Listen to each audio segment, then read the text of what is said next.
We are back with another episode of the Big Game Podcast. I'm Chris Hunter. I got my man Daniel Horton here with me, man. What's going on, man? What's up, Chris? How you doing, man?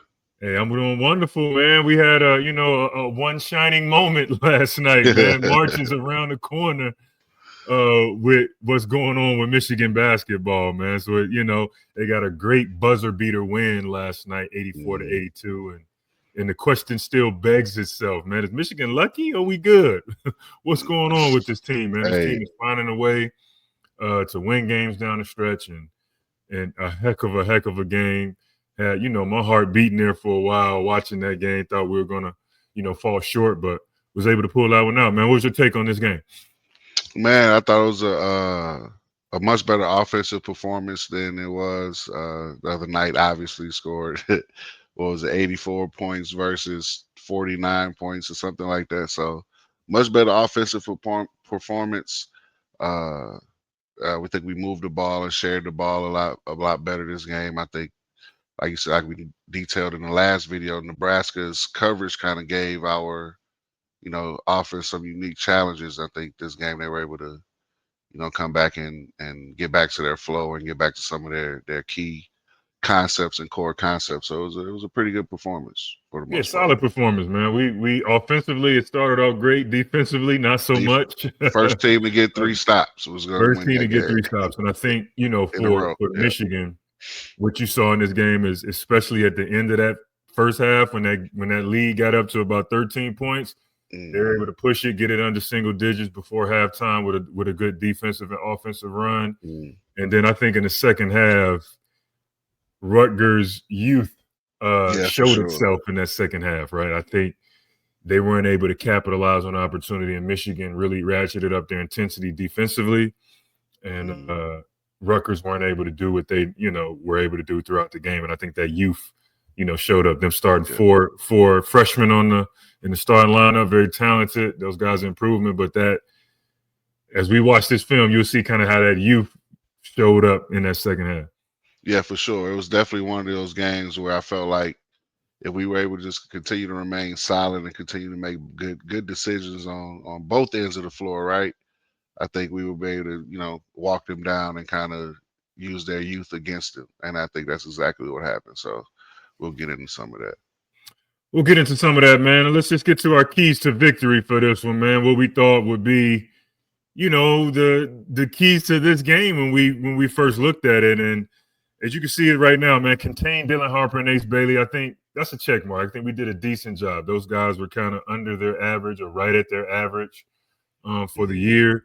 So if you can do that to those two guys and kind of hold them to what they've been getting all year, I think that's good. But, in defensive intensity, setting the tone early, not so much with all of the points that were scored, especially in the first half and throughout the game. I don't think we did a good job of really setting the tone defensively. And Rutgers, it's a tough guard, man. They got very, very talented players on offense, and it's a tough guard to guard those guys. And then don't let the outliers perform.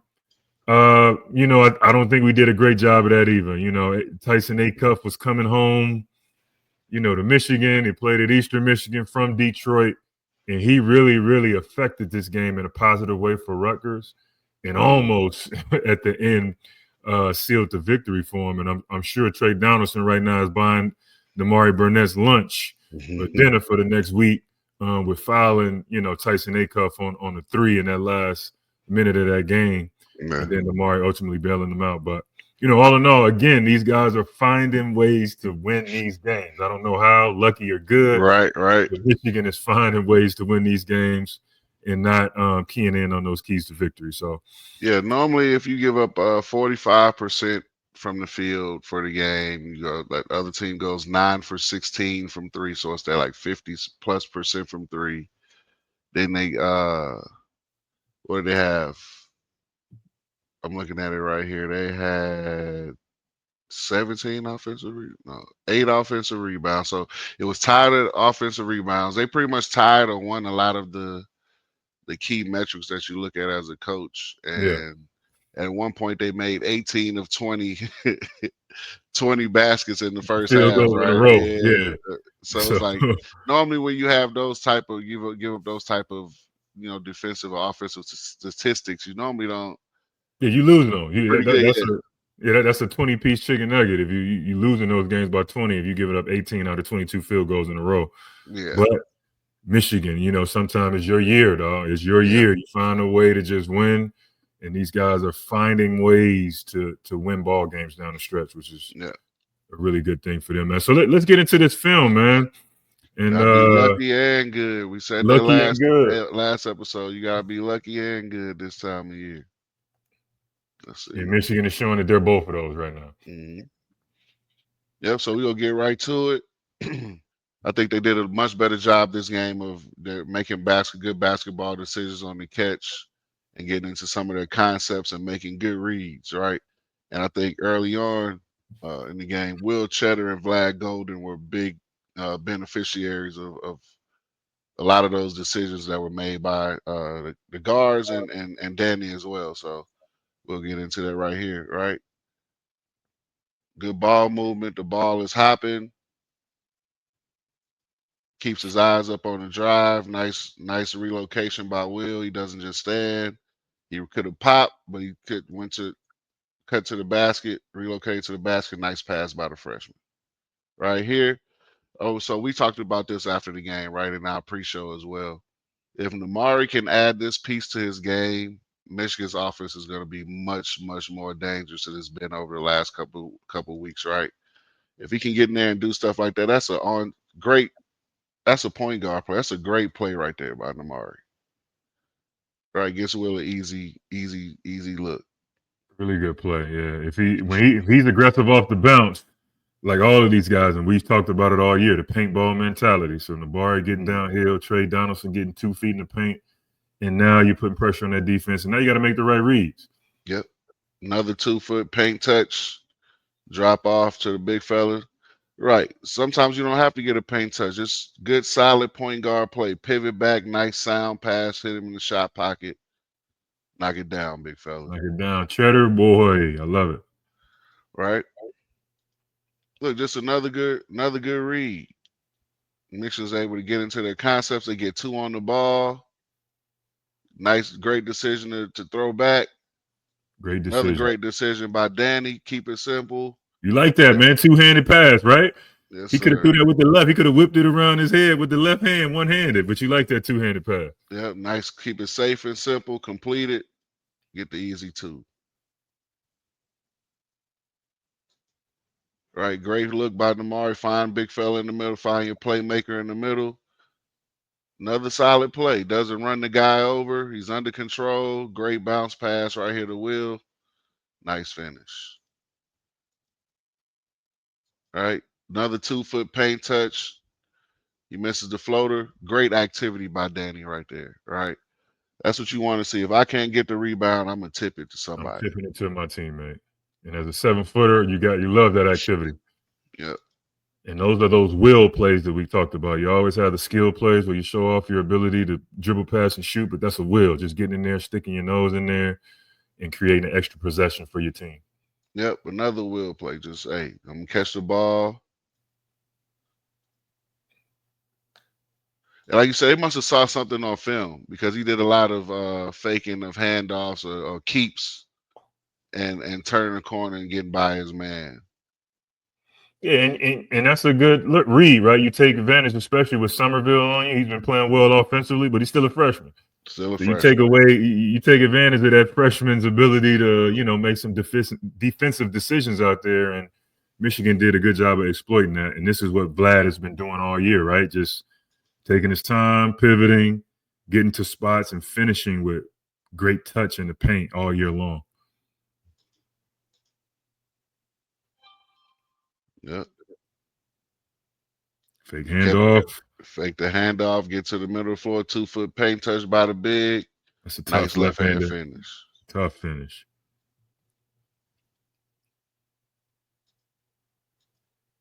Oh, another fake. Down here, finish on the big fella. Good job. He's did a great job finishing around the rim for the most part this game. Great job. Another good point guard. Another great decision by Trey. And one.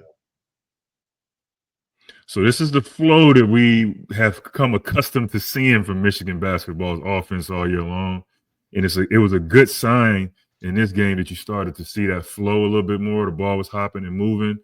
So this kind of bodes well for the future. We got to clean up some other things, but it's good to see that spark of Michigan offense kind of get reignited in this game. Another great basketball decision. Get two guys on the ball, wrap around, bounce pass, great pass. Nice play. All right, this was late in the game. This was the kind of, I think he just after timeout situation right here. Dusty drew this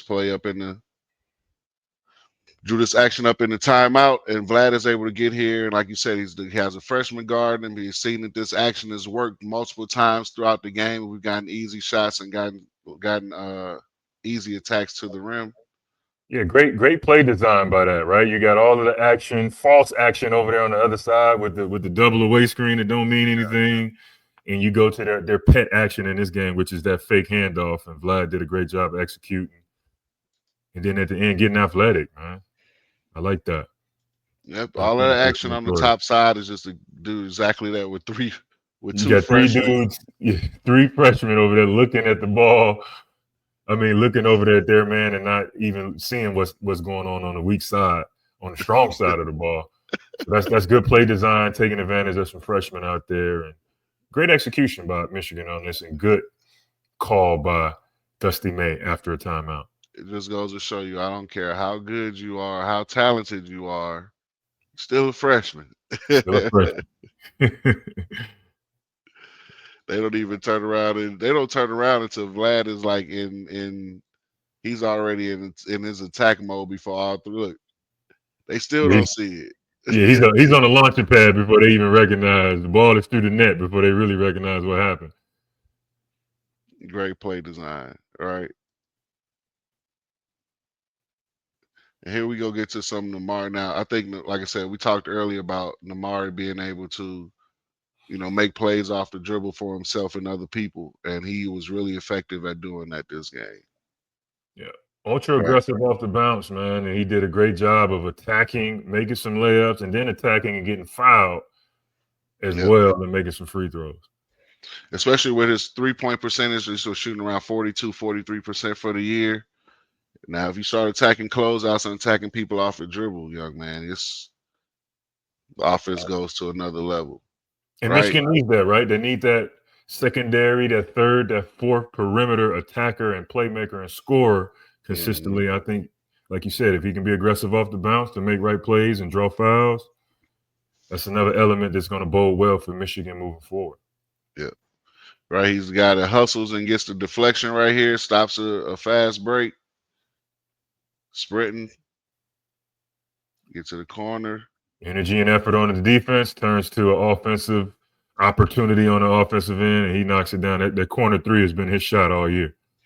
Hey, this is what you want, right? When you, like, the game normally rewards you when you hustle like that, right? He's the guy that gets the deflection. He just ran 2-3 trips, right? He started in the corner, sprinted down, or 2 trips, and came back. And now he's the, hey, man, that ball deserved. He deserved for that ball to go in. He deserved that. Right. Nice spin move, under control, and one. Finish through contact. That's what you like to see, that aggression, that balance. It's a great thing for him if he can continue to do that off the bounce. Hey, the break is faster when the guy that rebounds pushes it, right? He gets the rebound, pushes. We've seen him throw the ball up the sideline, make bad decisions previously. Right here, he keeps it. Little up screen from Cheddar. What Mark Jackson, man, I have this dance. Mm-hmm. Come here, young fella, put him in the phone booth. Get to a spot, raise up, right? And this is the one, right? We always talk about, like, I coach junior high and young high school kids, right? And they have a tendency to always want to inch to the ball when they don't have it. Here, go try to go, just go get out. They always want the ball right here. And this is a great teaching tape for Nimari, right? He was coming off to the ball. He tried to, he was going to break in, emergency catch. He saw his teammate. Now, what am I going to do? I'm going to keep inching towards the ball. I'm going to give my teammate space to play. Yep. Right. And he gives his teammate space to play. He spaces. Dealing with a freshman again. He falls Freshman asleep. again, falling asleep. Yeah, you get one of them moments from the freshman, right? We always talk about that as coaches, right? And as players, you can't get caught having these moments like, oh, they whipped the ball to the guy that I'm supposed to be guarding. And he has an moment, can't get there in time. You forget, hey, Nimari's been shooting that. She's been shooting it from that deep all year too. All year, and this is his one shining moment. You Yes, got sir. it, baby. Making that shot at the buzzer, you gotta love it. When it's your year, it's your year. This is your year, man. And this is, hey, we one day away from March. So you're starting to see a lot of this happen, man. And that was a great shot by him. Great atmosphere at the end. And you love to see a win like this. This is awesome. Who's this guy right here? That's Fat Brooks right there. Oh, he's healthy. Can we get him? We need other bodies. We need another body. You see, he running out there fast, huh? It's always good to break down the celebration tape. And I see my man Chris Williams, the athletic trainer. I don't know what he was running towards over there. It's always good to break somebody. Yeah, who he running to right in the corner right there? Yeah, you gotta love that, man. Yes, sir. Hey, man, great victory, man. Sometimes you win ugly, like in Nebraska. This one was a prettier aesthetically as far as the score and the way points are going on the board, but it still wasn't the complete game that Michigan wanted to have. But hey, man, you keep yourself in it. You give yourself an opportunity to win the game at the end, and you can have a shining moment like Nimari did right there. So shout out to Nimari Burnett. Great win by Michigan to keep them right there in the hunt for a Big Ten championship. So we're looking forward to how this is going to play out, man. We got another big game coming up against Illinois. So it's going to be fun. Yes, sir. Yes, sir. Illinois presents some unique challenges as well, right? That's one thing about these Big Ten teams. They're not all the same. They present some unique challenges. We'll be facing, a skilled physical ball club, right? We're gonna have to be ready to play. Good thing about it is it's at home again. It's at home. Need another big time atmosphere. We need to create some energy and some synergy in the building, and hopefully we come out with another W. But we'll get into that. We'll get into that soon. Yeah, man. So let's go ahead and get into our Illinois preview now, man. And this has been a team that's had our number for a while here, right? So we're in our last 8 games, we're 0-8 against Brad Underwood in Illinois, and I was a part of all of those. So on the staff, so he's had our number, man. So this is a game right here where you look at the schedule, and you kind of mark that one off at the beginning of the calendar and say, hey, this is going to be a good matchup because you thought both of these teams would have a chance, and now we're here. So Michigan is in first place, got Illinois coming into the building on Sunday, and they're a good team, man. You look at their record, 18-11, 10-8 in the Big Ten, but they're a really, really talented team. They're very similar to us in the fact that they got a lot of kind of depth, and they spread the wealth as far as who's scoring, who can make plays. They're going to be hard-nosed defensively, and they're going to present some tough matchups for us. Yeah, for sure. And I think their size and their length on the perimeter is definitely going to present some unique challenges as well. I think I can't pronounce. I'm bad with names. Yakashonis. He's about 6'5", 6'6" himself. Yeah, we got Will Riley. So they have some guys with some length and athleticism that can present some challenges, skilled as well. So we'll have to be ready be up for the challenge. Yeah, in this game, you hope Reuben Jones is back. I think he was out with an illness, so hopefully he's feeling a little better because you need that extra veteran piece, and his size and his defensive ability has always been a great asset for Michigan, man. So let's get into this Illinois film, man, as we break down their personnel. Yes, sir. So first one is Kasparis. Go ahead and say their last name for me one time. Yakashonis. Kasparis Yakashonis, right? He's a A really skilled player. He's on draft boards, depending on think depending on how he works out and how the Yeah. draft process goes to be depending on how high he'll get drafted. But Yep. he's up Definitely there. legit first I've round seen guy. anywhere from lottery to first round, right? Yep. So Legit first round draft yeah, pick. legit first round draft pick. So we'll get he can do it all right here. He just relocates, great balance on his jump shot, nice stroke, right? Very capable shooter, right? A Capable lot. shooter. I think a lot of these guys in the Big Ten that we've covered so far, they don't shoot great percentages, but Capable. they're very capable shooters.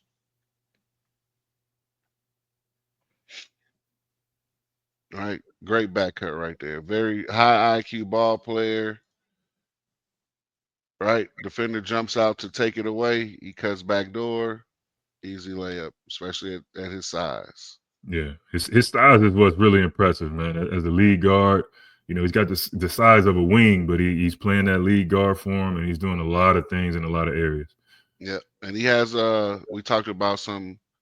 So he's very crafty, even off the dribble. Right, he's not super quick, but he has what you call a little anchor step. Anchor. You little Anchors, anchor step, anchor anchor step. tween. Really Yep. plays with pace and uses angles and shoulder angles very well. So he ain't gonna blow you away with his quickness. But he's got that, that Luka kind of like he gets to a spot and change directions and know how to hesitate and change pace and keep you off balance. So he's got that type of game. Yeah, he's definitely playing, how can I say this for the people that'll watch this? So he's definitely using some of the European dribble techniques and tactics where he's using the push off when the ball is coming up or going down in his dribble. So you'll be able to see a little bit of that right here, right? So he's able to get this guy to flip his feet and get downhill and get to his spot and raise and shoot the J, right? Mm-hmm. Right here again, right? He gets square, but has that little step, as the ball is coming down, he's pushing off, right? He's able to get his shoulders past the guy and change pace and get downhill, right? Really good, really crafty ball player, right? Gets to his spot, he's 6'5", 6'6", nice finish. Yeah. He was average earlier this year, he was averaging close to 7 assists a game, right? And that's kind of come down a little bit. He hasn't been able to play make as much as he has previously, but he's still been able to, score and make plays from the perimeter. But if we let him get going, he's definitely has the ability to be a game changer and a guy that can come to Ann Arbor and get them out of there with a W. He's that talented.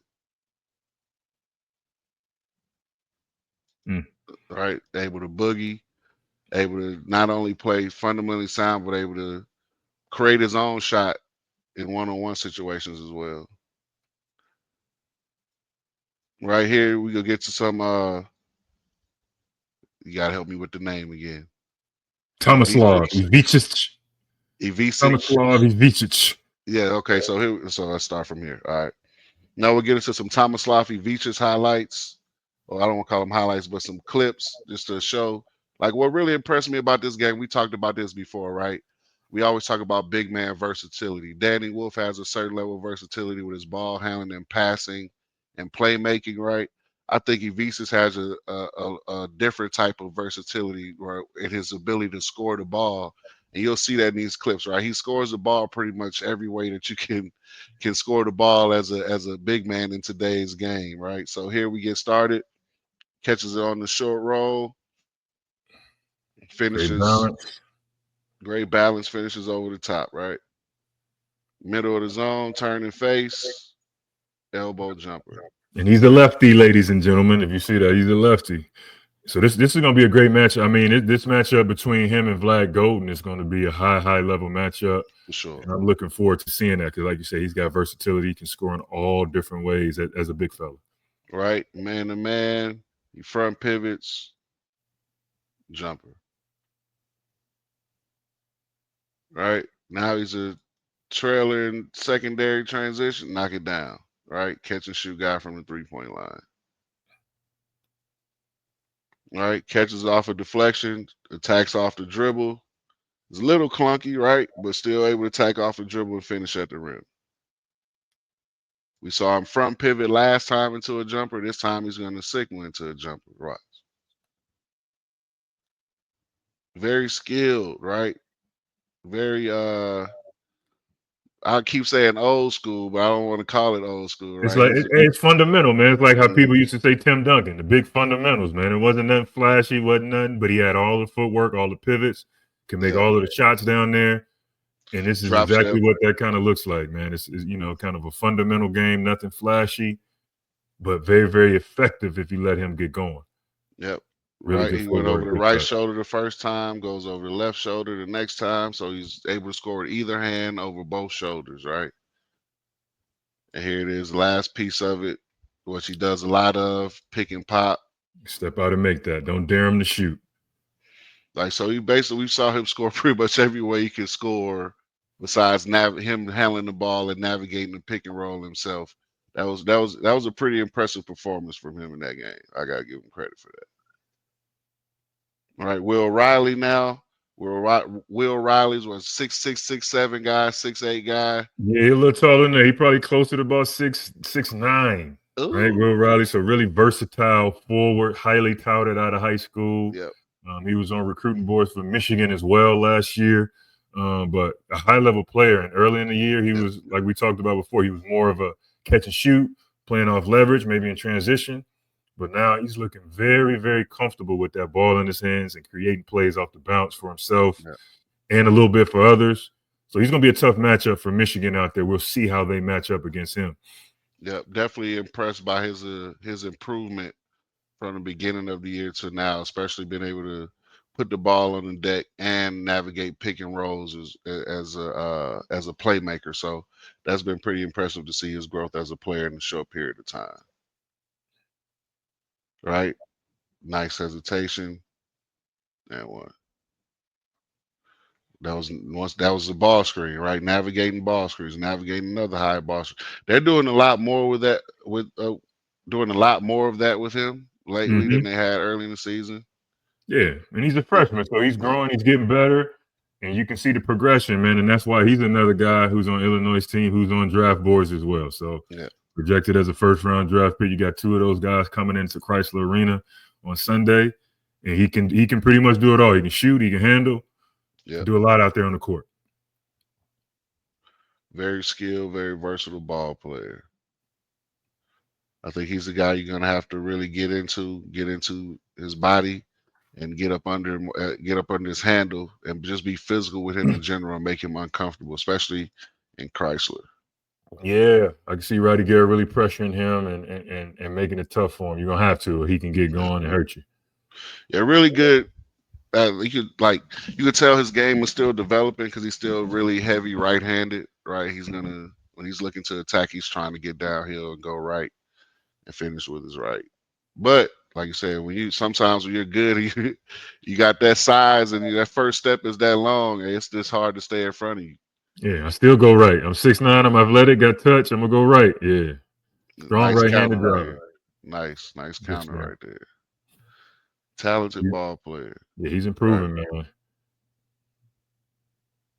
Put this one on here.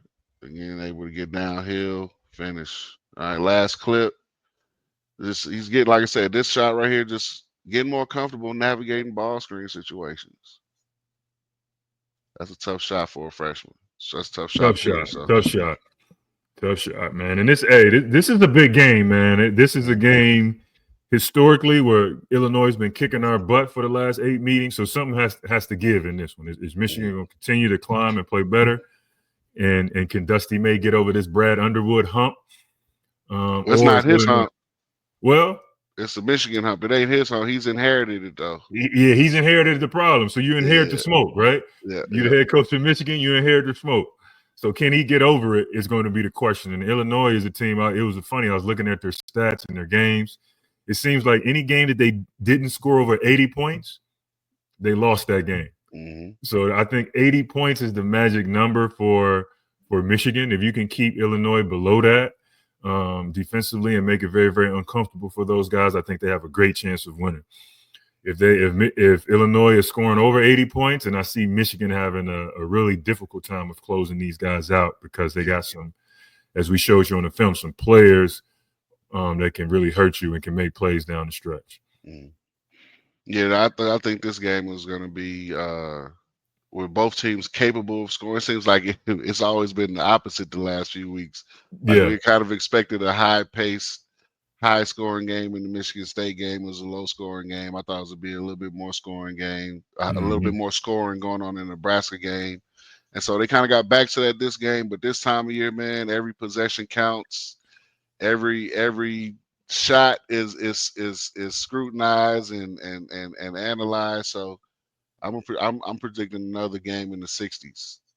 You think so? Yeah, if the game is in the 60s, I think Michigan wins that game. Yeah, I agree. Right, Michigan wins that. If it's in the 60s, Michigan wins that game because they've shown the ability to just find ways, man. Find ways to win, and it's been very impressive and nerve-wracking at the same time. You're watching these games and you're kind of pulling your hair out.